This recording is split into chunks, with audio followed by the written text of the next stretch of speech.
ជំរាបសួរពុកម៉ែបងប្អូននិងថ្វាយបង្គំប្រសងគ្រប់អង្គបានថ្ងៃនេះនាំអារម្មណ៍ពុកម៉ែបងប្អូនហើយជាមួយនឹងប្រសងគ្រប់អង្គនឹងមកទស្សនានឹងតូតបាទរាល់វីដេអូដែលខ្ញុំមកជីកដើមថ្នាំបាទថ្ងៃនេះគឺនាំបងគាត់មកជីកនៅរឹសតាពាំងបាយជូបងរឹសតាពាំងបាយជូព្រៃហ្នឹងហើយយកទៅធ្វើថ្នាំហ្នឹងហើយ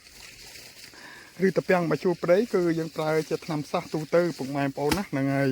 មិនថាថ្លើមមិនថាតម្រងនោមមិនថាកាពះមិនថាពោះវៀនឬក៏ជំងឺបាទ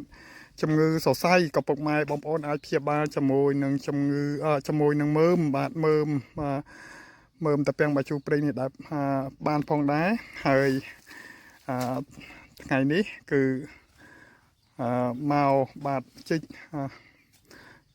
ទាំងបងហើយនឹងមីងគាត់ជីកខាងនោះមីងអត់បានថតតែថតខាងបងហើយនេះ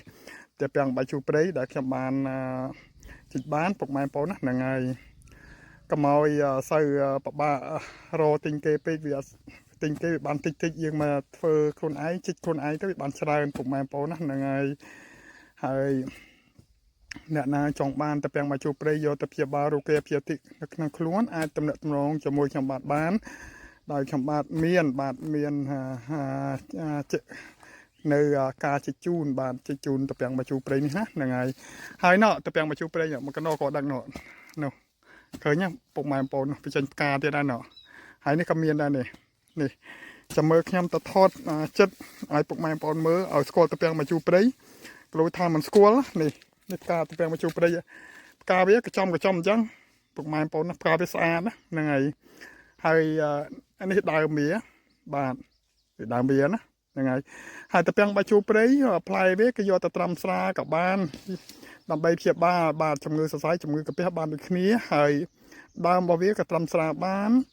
ប៉ុន្តែខ្ញុំមិនប្រើដើមទេគឺខ្ញុំប្រើមើមដោយសារតែវាមានមើមស្រាប់ហើយមើមច្រើនផងក៏ខ្ញុំប្រើមើមឲ្យពុកម៉ែបងប្អូនណាហ្នឹងហើយពុកម៉ែបងប្អូនចង់ប្រើមើមក៏បានចង់ប្រើដើមក៏បានចង់ប្រើផ្លែក៏បានអាហ្នឹងវាមានអត្ថប្រយោជន៍ដូចគ្នាហើយនៅនេះมันខ្វះដើមឈើបាទមកដល់ឆ្ងាយបន្តិចពុកម៉ែបងប្អូនណាមិនមែននៅប្រាសាទអង្គរវត្តទេមកដីរាប់គីឡូមកជិតលើភ្នំហ្នឹងហើយ